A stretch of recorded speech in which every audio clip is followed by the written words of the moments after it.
On the 11th of October 2024, FIFA awarded the 2034 FIFA World Cup to Saudi Arabia.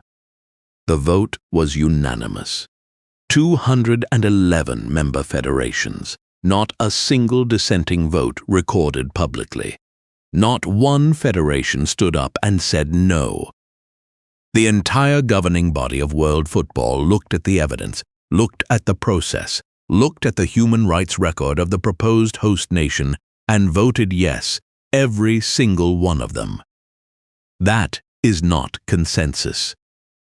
That is something else entirely. To understand what happened on the 11th of October 2024, you need to understand what happened in the weeks and months before it. Because the story of how Saudi Arabia got the 2034 World Cup is not a story about football. It is a story about power, about money, about the systematic dismantling of the process that is supposed to protect the integrity of the world's biggest sporting event. And it begins, as so many FIFA stories do, with a decision that happened so fast, so quietly, and so completely opposition that most of the football world did not realize what had occurred until it was already done. Let us start with the timeline. Because the timeline is everything. And in October 2023, FIFA President Gianni Infantino announced that the bidding process for the 2030 and 2034 World Cups would be conducted simultaneously. This was unusual. Historically, FIFA had run separate bidding processes for each tournament. Running them simultaneously compressed the timeline dramatically, giving potential candidate nations far less time to prepare, assess, and submit competitive bids. In October 2023, the same month Infantino made this announcement, Saudi Arabia declared its intention to bid for 2034. Within days, it became apparent that Saudi Arabia would be the only serious candidate for 2034. Australia, the one nation that had been publicly exploring a 2034 bid, announced their withdrawal from the process in February 2024. They did not withdraw because they lost a competitive evaluation.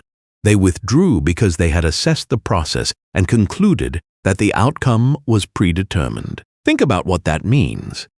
A nation looked at a FIFA bidding process, assessed all the available evidence, and concluded that there was no point competing because the result had already been decided. And they were right.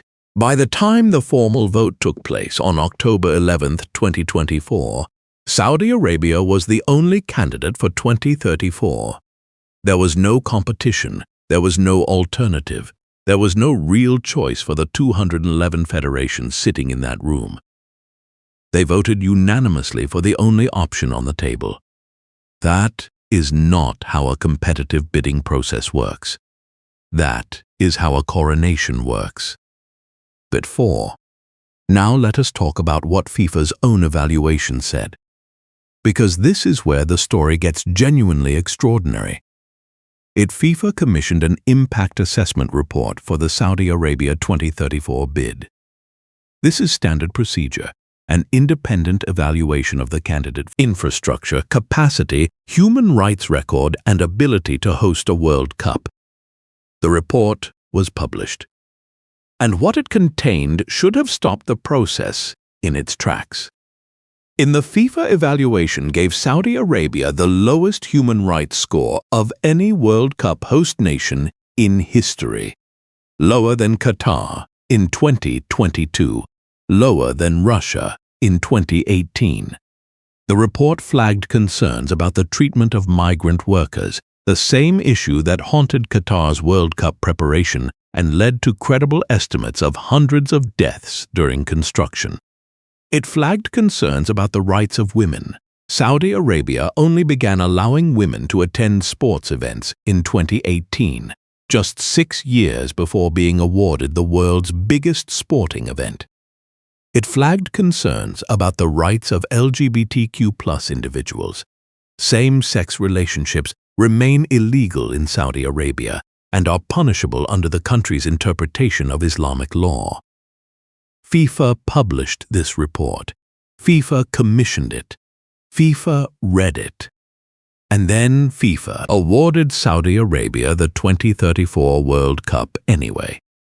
The human rights organization Amnesty International called the decision deeply troubling. Human Rights Watch described it as a rubber stamp on sports washing. The LGBTQ+ rights organization Rainbow Railroad said that the decision put the lives of LGBTQ+ football fans in genuine danger. These are not fringe organizations. These are credible, well-respected bodies with documented records of human rights advocacy. They looked at what FIFA had done and used language that international organizations rarely use about sporting decisions. FIFA's response was to say that the award of the 2034 World Cup came with binding human rights commitments from Saudi Arabia, that Saudi Arabia had agreed to protect the rights of all fans attending the tournament, that the process of engagement was more effective than the process of exclusion. It is worth examining that argument for a moment, because FIFA made the same argument about Qatar. Qatar also provided human rights commitments. Qatar also agreed to protect workers and fans, and between the award of the 2022 World Cup in 2010 and the tournament itself in 2022, 12 years, the situation for migrant workers in Qatar remained deeply problematic. The Guardian newspaper's investigation estimated that 6,500 migrant workers from South Asia died in Qatar during the years of World Cup construction. FIFA acknowledged concerns.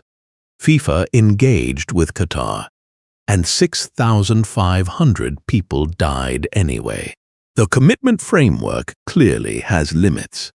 The question nobody at FIFA wants to answer is, what happens when Saudi Arabia makes the same commitments and the same outcomes follow? But there is another dimension to this story. A dimension that goes beyond human rights and into the very heart of what FIFA has become under Gianni Infantino's presidency. The Gianni Infantino moved his personal residence from Switzerland to Riyadh, the capital of Saudi Arabia, in 2023. The same year, FIFA began the process that would lead to the 2034 World Cup award. He did not move to a neutral country. He did not maintain his distance from the most powerful sports investment state in the world. He moved to Riyadh. He became a resident of the country that would go on to receive the world's most coveted sporting event. Infantino has insisted that his personal residence has no bearing on FIFA's decision-making process. He has insisted that the evaluation was independent and rigorous. He has insisted that Saudi Arabia won the bid on merit. Saudi Arabia has a human rights record that FIFA's own report described in the most concerning terms of any host nation evaluation in the organization's history. And yet, FIFA called it merit. Now, let us talk about Australia, because Australia's story is one of the most revealing elements of this entire affair. They had invested time, resources, and political capital in understanding what a bid would require. They had appointed bid officials. They had conducted feasibility studies. They had consulted with FIFA about the process and the timeline. It tonneted in. And February 2024, Australia withdrew. Football Australia Chief Executive James Johnson gave a statement explaining the decision. He said, and these were his words, that the timeline FIFA had set for the bidding process was too compressed for Australia to prepare a competitive bid. He said that the process had not provided sufficient time for due diligence. He said that Australia would not submit a bid under these conditions. Advolcitation was saying, in the careful diplomatic language of International Sports Administration, was that the process was designed to produce one outcome.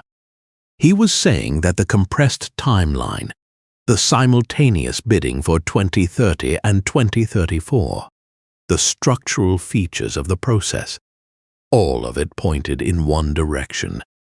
And that direction was Riyadh. Australia walked away, and in doing so, they left Saudi Arabia as the only candidate.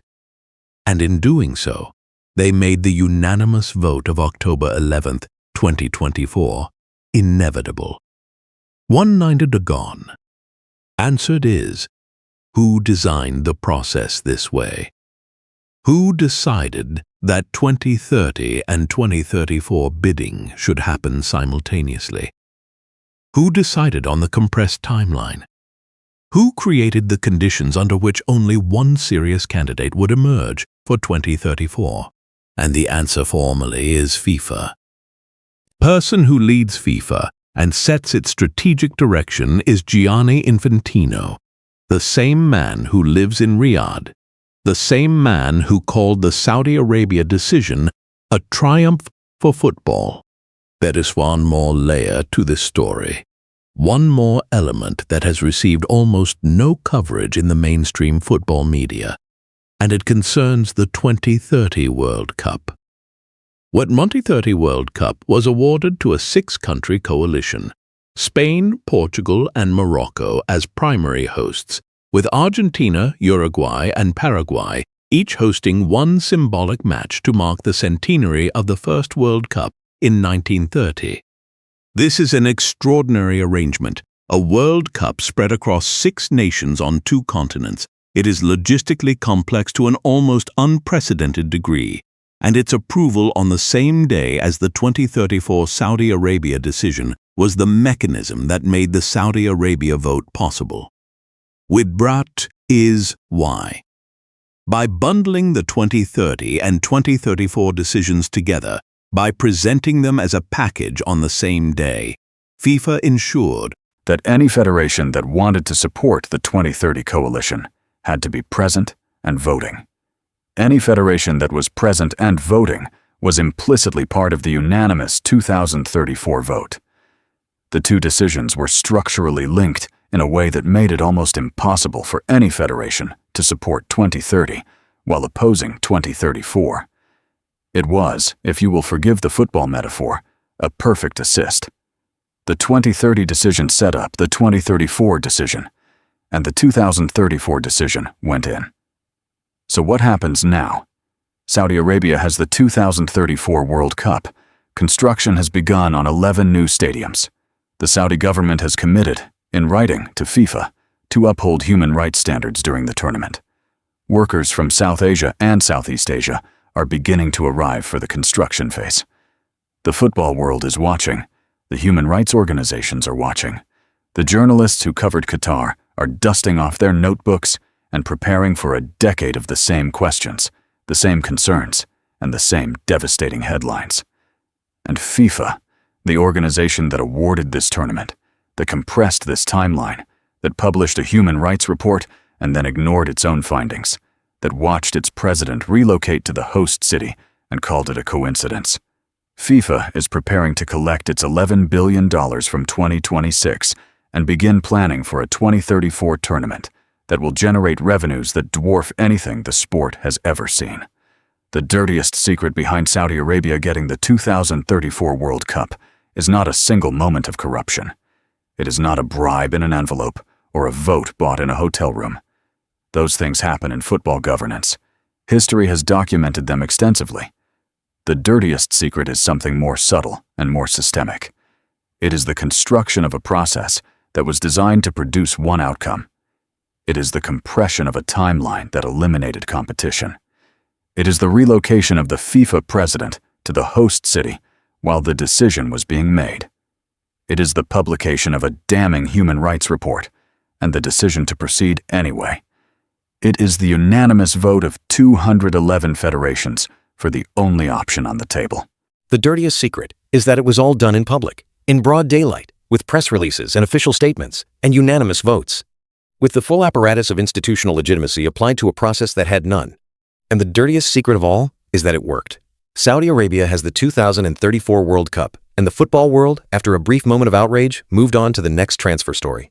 That is what FIFA has learned from Qatar, that the outrage has a lifespan, that the news cycle moves on, that in 4 years, or 8 years, or 10 years, when the 2034 World Cup actually begins, the world will watch anyway, because it always does.